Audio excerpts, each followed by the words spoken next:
क्यों जज साहब से इजाजत लेनी पड़ेगी? हमारी शिनाख्त कर ले और हमें अंदर जाने दें। ये ढोंग, ये बिल्कुल ढोंग है, बहाना है, ये गलत बयानी है, ये झूठ है कि ये ओपन ट्रायल हो रहा है। आपके सामने हम गए अंदर, आधा पौना घंटा हमें अंदर इंतजार कराया गया है और फिर कहा गया कि खोसा साहब आ जाएं। खोसा साहब भी नहीं जाने को तैयार जब तक ये ओपन ट्रायल, ये रिस्ट्रिक्शंस कम नहीं होती। ये रिस्ट्रिक्शंस इस तरह की होंगी तो फिर क्या ट्रायल हो रहा है? तो ये मिस ट्रायल है, ये ट्रायल खान का गलत है और शाह महमूद बेचारे को वो हथकड़ियां ला के आप फॉरेन मिनिस्टर को लेके फिरते हो, कुछ शर्म आनी चाहिए। तो हम अब फैसला करते हैं कि हम देखें, हर पेशी पर मैं यही शिकायत करता हूं कि हमारा मीडिया सारा बाहर खड़ा हुआ है और जो मनपसंद अंदर लाए जाते हैं उनको शीशे की दीवार में रखा जाता है और उनको वहां तक आवाज नहीं पहुंचती है। आवाज हत्ता कि जहां वकला के बैठने की जगह बनाई है और जो जज साहब के आगे वकील खड़े होकर बहस करते हैं वो वकला तक नहीं आती है। रिश्तेदार जो दोनों माशाल्लाह फॉर्मर प्राइम मिनिस्टर और फॉर्मर फॉरेन मिनिस्टर की फैमिलीज आई होती हैं, उनको भी आवाज नहीं सुनाई देता कुछ भी। इतना यानी फासला होता है या इतना मीडिया को बिठाते किस लिए हो अगर उन्हें आवाज ही नहीं आती है? और मीडिया भी वो उसमें से स्क्रीनिंग करते हैं, हमारी लिस्ट नहीं, हम लिस्ट देते हैं आपके नुमाइंदों की, आपसे लिखवा के, उनको नहीं बुलाया जाता। और हर पेशी पर हम यही कहते हैं। अब राजा साहब आपको बताएंगे कि इन्होंने जो ऑर्डर करवाया था जेल ट्रायल को, जो इन्होंने मनसूख करवाया था, कलअदम करवाया था, गैर कानूनी और गैर आईनी करवाया था, उसमें भी क्या ऑब्जर्वेशन थी कि अगर जेल के ट्रायल भी हो तो किस अंदाज से होगा और कितना ओपन होगा और इंटरनेशनल मीडिया और नेशनल मीडिया को रसाई होगी, पब्लिक को रसाई होगी, वकला को रसाई होगी, ये बताते हैं आपको। लेकिन किसी को कोई रसाई नहीं है। ये सीक्रेटिव ट्रायल हमें कबूल नहीं है। बताओ। हमारे मुल्क के आईन और कानून के मुताबिक ये हक है हर शहरी का और मीडिया के हर रुकन का कि वो देख सके कि इंसाफ कैसे हो रहा है, क्या इंसाफ हो रहा है, नहीं हो रहा, जज के तेवर क्या हैं, गवाहान के तेवर क्या हैं। ये बहुत अहम है।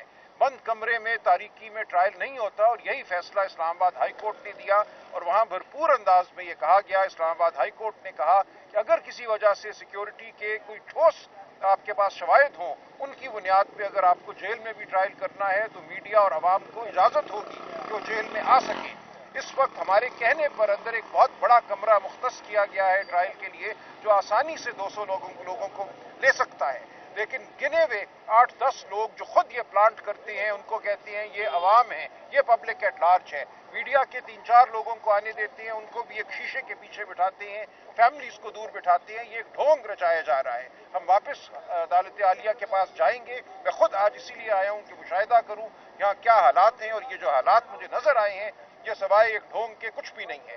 ये एक ट्रायल गैर आईनी गैर कानूनी तरीके से हो रहा है और अदालत को इसमें दोबारा मैं समझता हूँ मुदाखलत करना होगी और हम वापस अदालत आलिया और फिर अदालत उज़्मा के पास जाएंगे। मैं एक मिनट मैं मजीद बताता चलूं।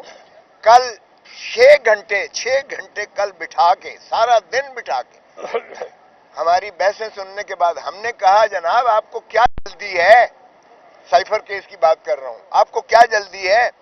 अभी तो तफसीली फैसला भी नहीं आया डिवीजन बेंच का। तफसीली फैसले के पहले देख तो लें और उसकी रोशनी में ही आप आगे बढ़ सकते हैं, वरना नहीं बढ़ सकते। ये ट्रायल आपका पहले भी कलअदम कर दिया गया था, सारा का सारा कलअदम कर दिया गया था। आज आप फिर बजिद हैं, कल बजिद थे फर्द जुर्म लगाना है। ओ भाई, फर्द जुर्म लगाना है। मैंने खुद अमाद यूसुफ के केस में सुप्रीम कोर्ट से जो है ऑर्डर करवाया था और सुप्रीम कोर्ट ने ये हुक्म दिया कि फर्द जुर्म कोई मजाक नहीं है, ये रूटीन की चीज नहीं है کہ کسی کو جو ہے ٹرائل پر ڈال دیا جائے، فرد جرم لگا کر ملزم بنا دیا جائے. فرد جرم سے پہلے ملزم نہیں ہوتا، وہ اس کو ملزم بنا دیا جائے اور اس کے بعد اس کا ایک ٹرائل ہو، اس کی مشتہری منادی ہو، بدنامی ہو، عزت نفس مجروح ہو، خاندان اس کا جو ہے خانوادہ اس کی بدنامی ہو، سارا کچھ ہو، اور اذیت و کرب کے بعد بالآخر آپ اس کو بری کرتے ہیں. اور پھر اس میں جورسڈکشنل انکیپیسٹی کی باتیں تھیں. سپریم کورٹ کہہ چکا کہ پہلے اس چیز کا تعین کیا جائے کہ جورسڈکشن ہے بھی کہ نہیں ہے. اور سارے استدلال ہم نے کہا کہ پہلے تفصیلی فیصلہ آ لینے دیں، اس کی روشنی میں آپ کر بھی سکتے ہیں جیل ٹرائل کہ نہیں، لیکن جلدی ہے، پتہ نہیں کس چیز کی جلدی ہے. حکم نامے ملتے ہیں کہ یہ کرنا ہے وہ کرنا ہے. پھر جب ہم نے کہا کہ جی کم از کم فورن 4 جرنلسٹ یہاں آئے ہوئے تھے جن کے ہم نے نام لیے، ہم نے کہا یہ جرنلسٹ بھی بلائے جائیں. پاکستانی بھی ہم نے آپ سے لیے چینل جتنے ہیں، لیکن انہوں نے کہا جی کلیئرنس ملے گی. کلیئرنس کون دے گا؟ اس کا مطلب ہے کہ عدالت اب وہ نہیں کر رہی ہے اوپن ٹرائل، کوئی اور کنٹرول کرتا ہے اس کو. وکلا ہے تو وکلا آپ کے سامنے دھکے کھا رہے ہوتے ہیں، باہر ہوتے ہیں، یعنی ان کی بھی کلیئرنس کوئی اور دے گا، تو پھر کیسا یہ اوپن ٹرائل ہے؟